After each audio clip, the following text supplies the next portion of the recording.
Welcome to the Medexus Pharmaceuticals webinar discussion regarding the FDA's recently issued complete response letter of Treosulfan.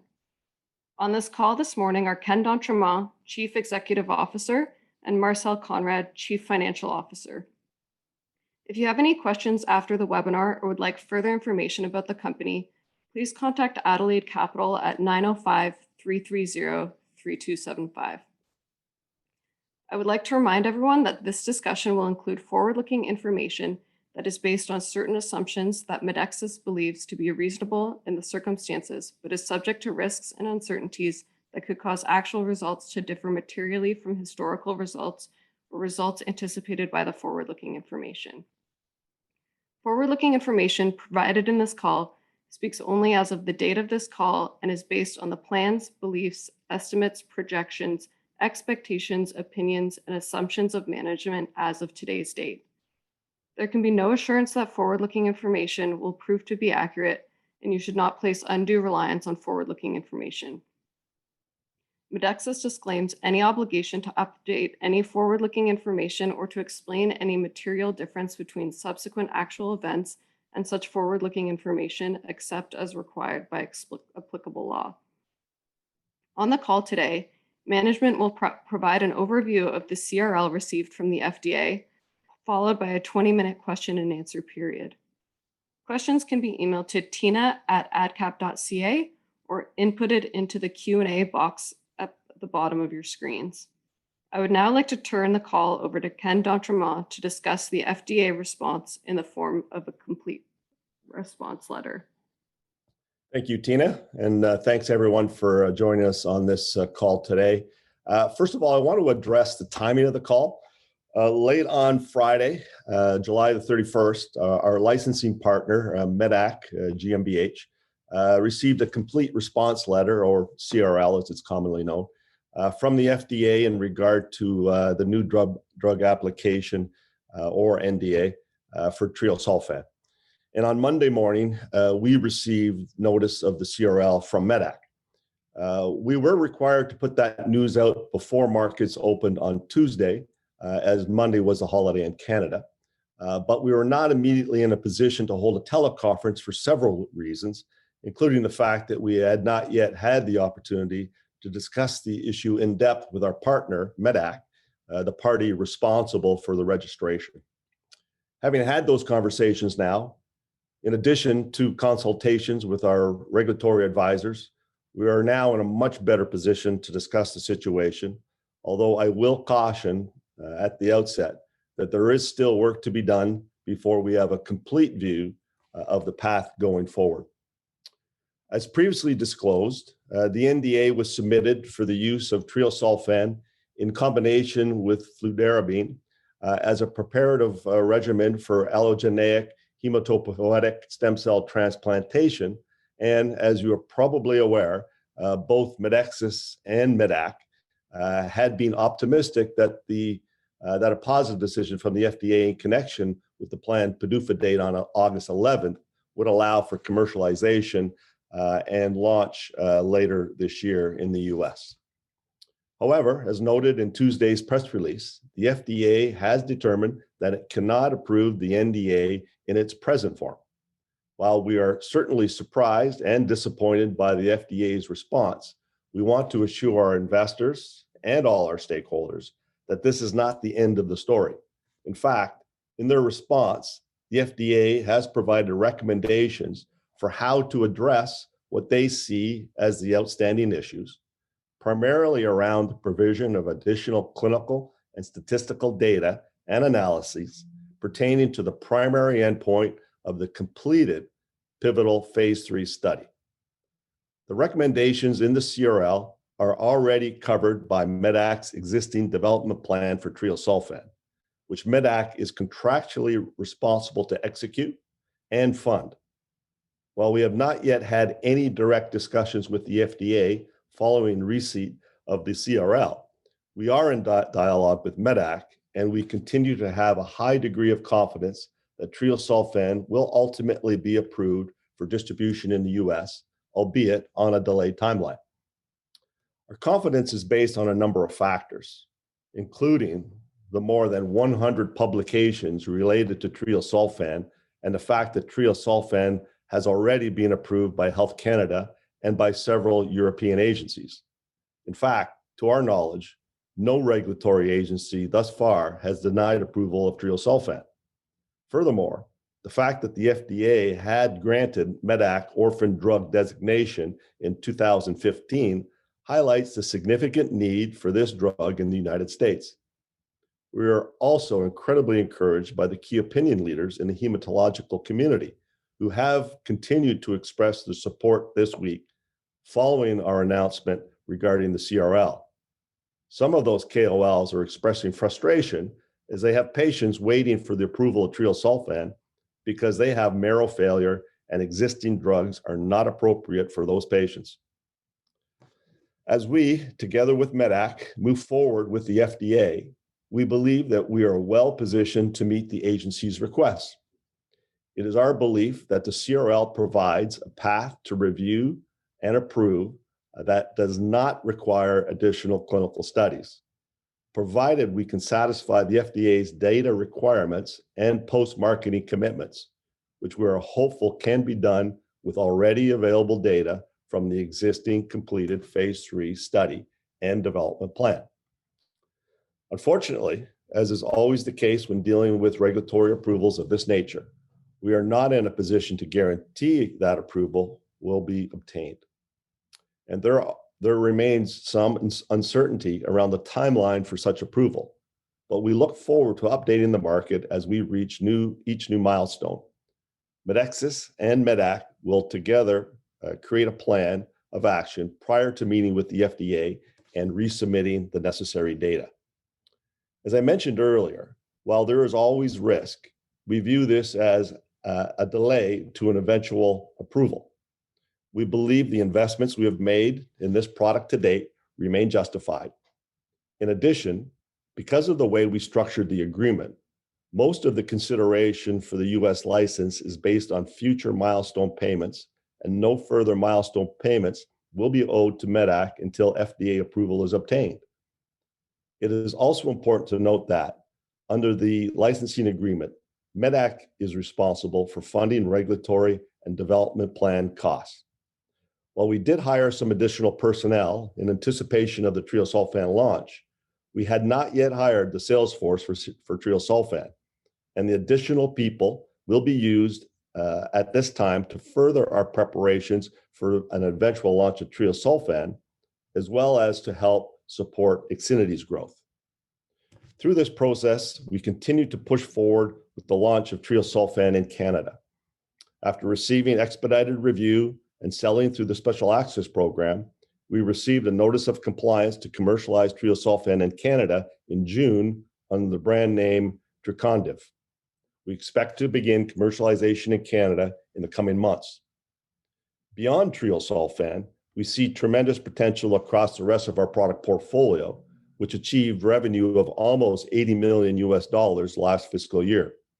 We have historically generated very strong organic growth, and we anticipate this will continue.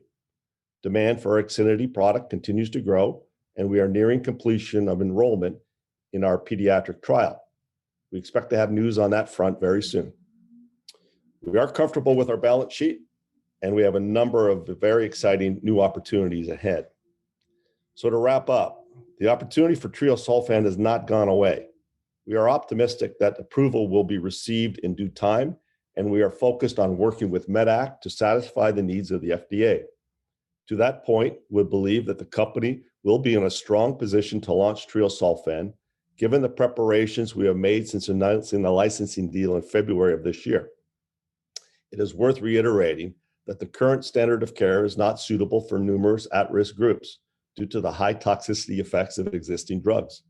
We believe that patients in the United States are in need of a product like this, which has demonstrated excellent survival data amongst those groups. We're fully committed to working with the FDA to bring this product to market in as short a time frame as possible. We will now open the floor to questions.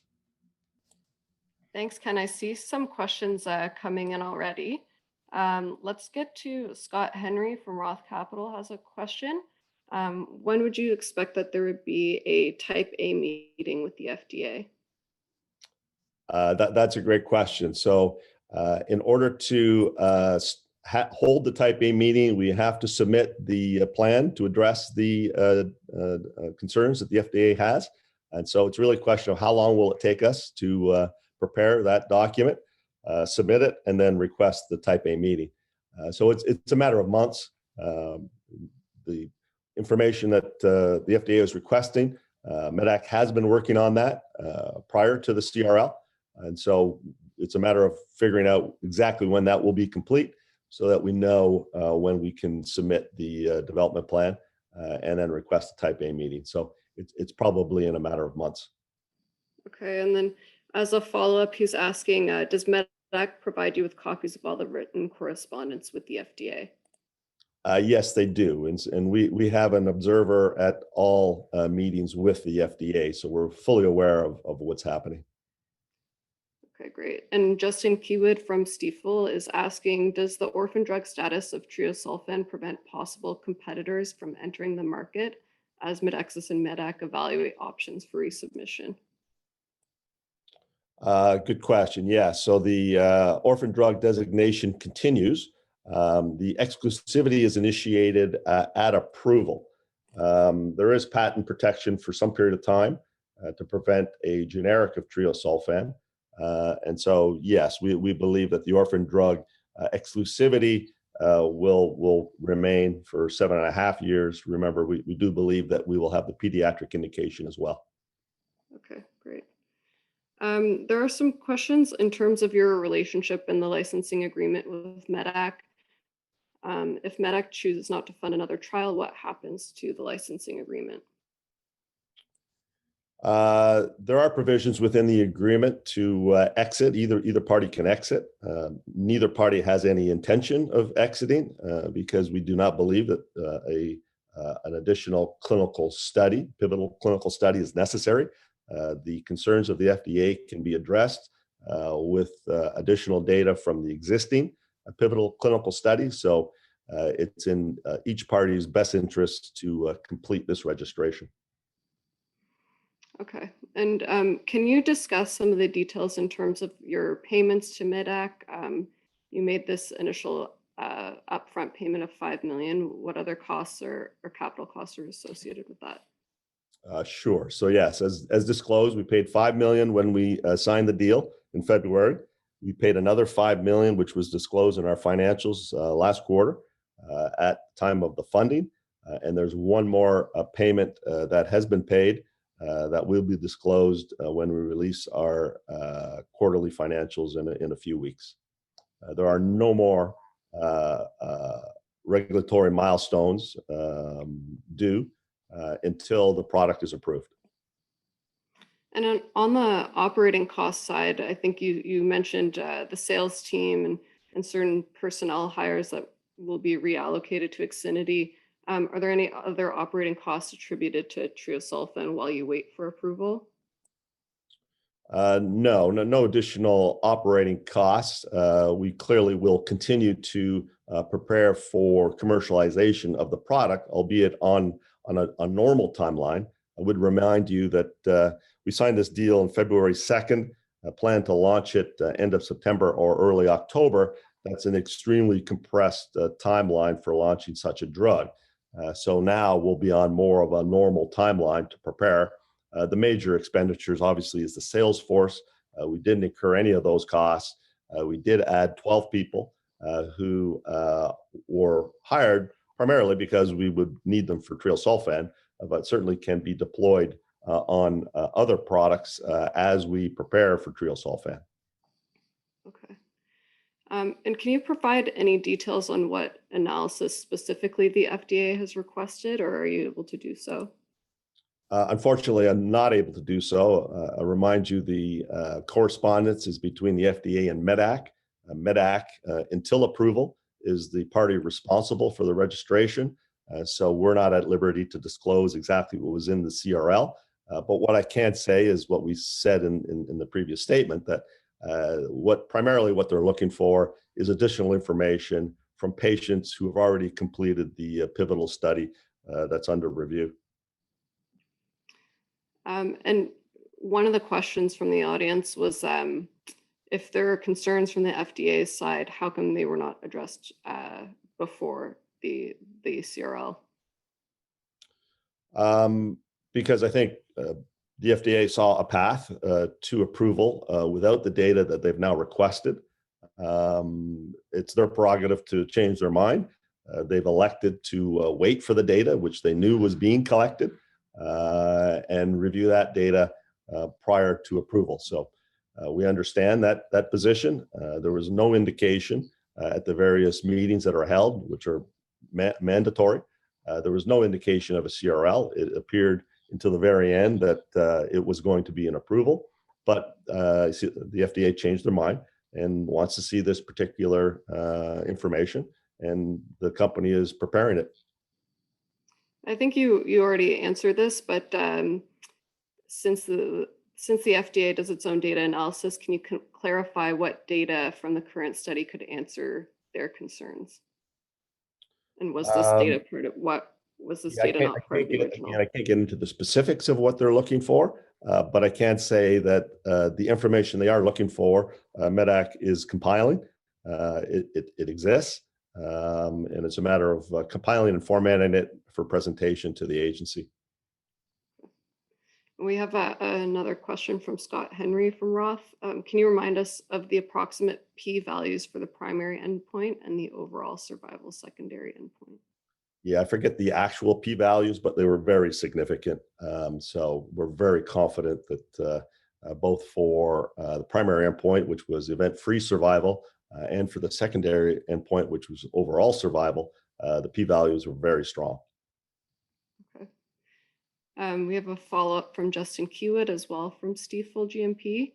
Can you speak to the growth prospects of the base business? There appears to be some maturing of assets along with new assets starting to contribute, but are you able to characterize the overall prospects prior to and possible eventual Treosulfan approval? Yeah, it's a great question. It's challenging to answer that question given the COVID situation, which is so fluid. Obviously, COVID benefits existing and mature drugs, which we see in Rasuvo, which in the face of a competitor continues to increase its market share, although at a small rate, versus Ixinity, which had been growing very dramatically prior to COVID, continues to grow nicely, double digit, but it's tougher to get growth when you can't access the patients or the physicians. And so I would answer the question by saying, we believe there's still significant growth in the product portfolio, particularly in Ixinity and other new product launches that we're going through, like Treosulfan in Canada, Gleolan in Canada, TH and Trispan in US and Canada. And so we have a product portfolio that we believe will grow.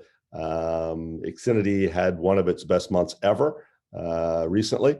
So we're seeing demand growth for one of our key products. And so as we come out of the COVID situation, hopefully, we expect to return to significant growth.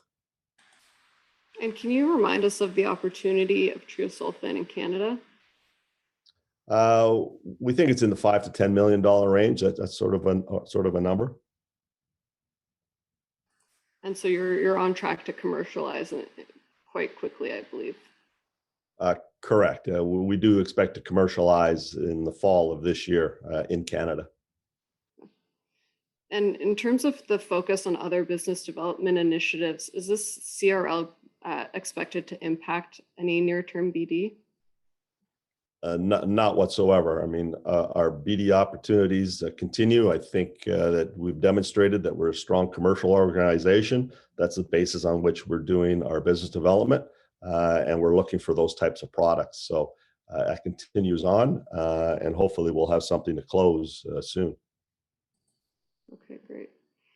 And there is a bit of a question around, I guess, the timing of receiving the CRL and the CFO change. So probably a good time to give Marcel a bit of an introduction, but I think, as you said at the beginning of the statement, Medexus found out about this on Monday, so it'd probably be good just to highlight again the timeline and rationale between hiring a new CFO.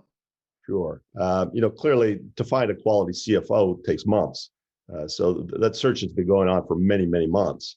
So we've been anticipating this change for some time. We clearly understand that we needed to make the change. We were looking for a strong capital market CFO with U.S. experience in a growth organization. And Marcel Conrad perfectly fits that bill, coming from a very high growth environment in his last company, which basically tripled revenue, tripled market cap. He's got deep experience in the pharma industry, growing up in the Novartis world, and so we thought he was a perfect fit. And so that recruitment had been going on for many months. I think we announced it July 19th, if I'm not mistaken, and then we received the CRL on Monday. So the two issues are absolutely not related. There's no connection between the two. And I think we should introduce Marcel. I mean, I'm really pleased to have him on board. He's very much a growth CFO for the type of company that we are today, which is $80 million in U.S. revenue and expecting to grow strongly through the future. So, Marcel, welcome aboard. Sorry, this is the way that we're introducing you. All right. Yeah, thank you, Ken. So I guess with Marcel now officially introduced, I'll go to the questions about the balance sheet. I know the company is putting out fiscal Q1 results in a few weeks, so there's maybe not too much that you can address, but can you speak to the balance sheet? I guess we'll start with that. Yeah, certainly. So yes, as I mentioned, this is my third week, and I've been really encouraged by the company's performance. Looking at the Q4 result from last year, in particular. So we will be disclosing our balance sheet and income statement, our performance very soon, and we will get more details out then during that call. Yeah.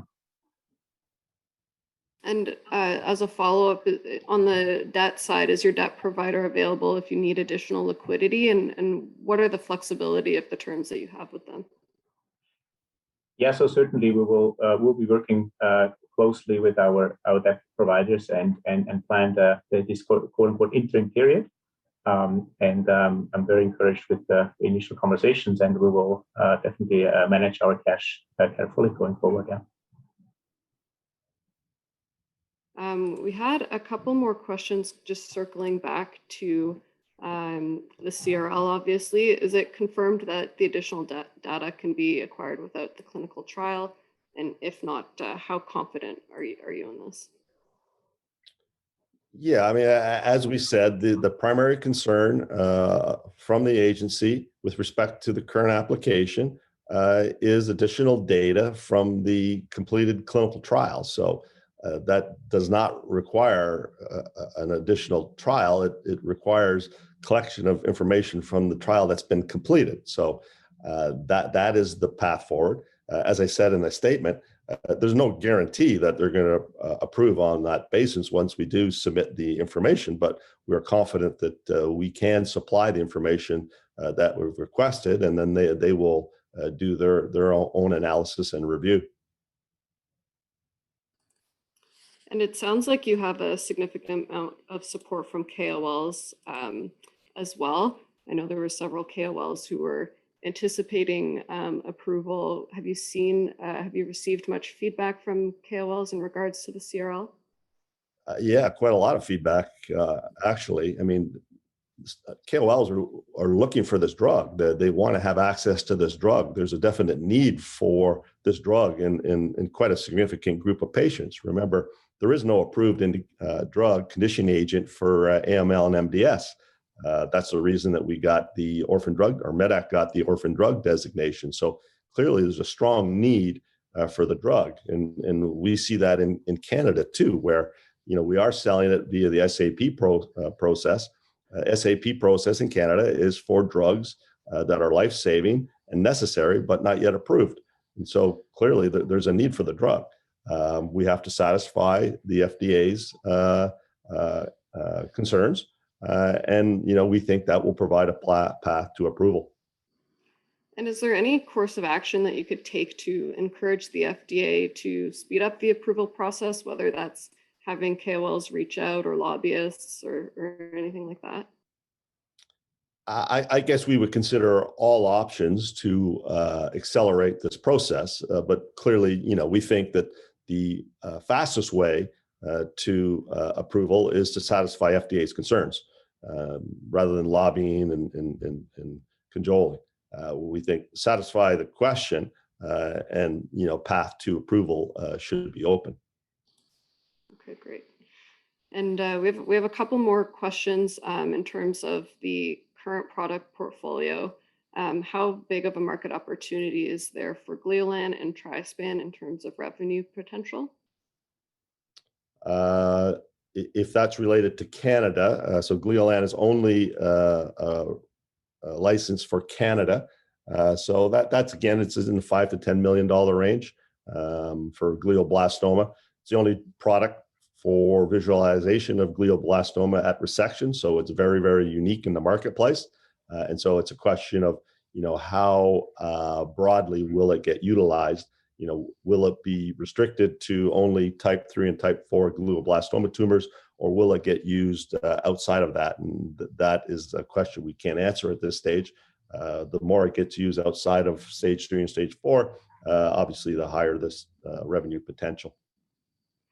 Treosulfan, I think I already answered that we think it's in the $5 to $10 million range in Canada. And previous guidance was that the company could hit 150 million to 200 million peak sales even without Trio. Is that still the case? Yes, absolutely. I think we still have a very good product portfolio. We've got exciting drugs that we're launching. So, we think that over time, yes, we can hit those sorts of numbers. Okay. And we're coming up on the half-hour mark. There's still a couple questions about the timeline. So maybe you can just summarize what your expectations are in terms of next steps for Trio, and then provide us with a couple of value drivers for the company and what investors can look forward to in the next 6 to 12 months. Yeah, so the timeline for Trio, we can't define that at this stage. We need to do the work and have the communication with the agency in order to find a timeline. But I think the important variable here is the path that we see does not include an additional clinical study, which would take years to do. And so we think it's a matter of months in order to get in front of the agency again and start to satisfy their questions. So we don't think it's an unusual timeline. We think we can do it with the information that already exists and is being collected. In terms of value drivers, going forward, clearly continue to grow the existing portfolio. We think that the pediatric study is near completion on IXINITY. That will be a value driver. We continue to look at options in capital markets. Obviously, bringing an experienced NASDAQ CFO on board was an important step in the right direction. I want to just address this question of management credibility. Someone's asking. Clearly there was no way for us to anticipate a CRL on Treosulfan, particularly since the agency had given us no indication that a CRL was coming. And in terms of the NASDAQ listing, that's something that we've said that we are working on. We continue to work on. We've been successful in getting the TSX graduation, and we're proud of that. We think the company's got potential, very strong potential. Management continues to invest in the company. There's a question about, were we buying in the market? Unfortunately, we're currently in a blackout until we put our results out. And so we can't buy. But right up until the blackout started, before the close of the last quarter, management and board was buying. So obviously the insiders think that there's tremendous opportunity in Medexus. Great. Well, thank you for the update and for clarifying some of the issues around the CRL and the press release. If anyone has any further questions, you can feel free to reach out to me, Tina at adcap.ca, and we'll leave it there. Thank you, everyone, for joining.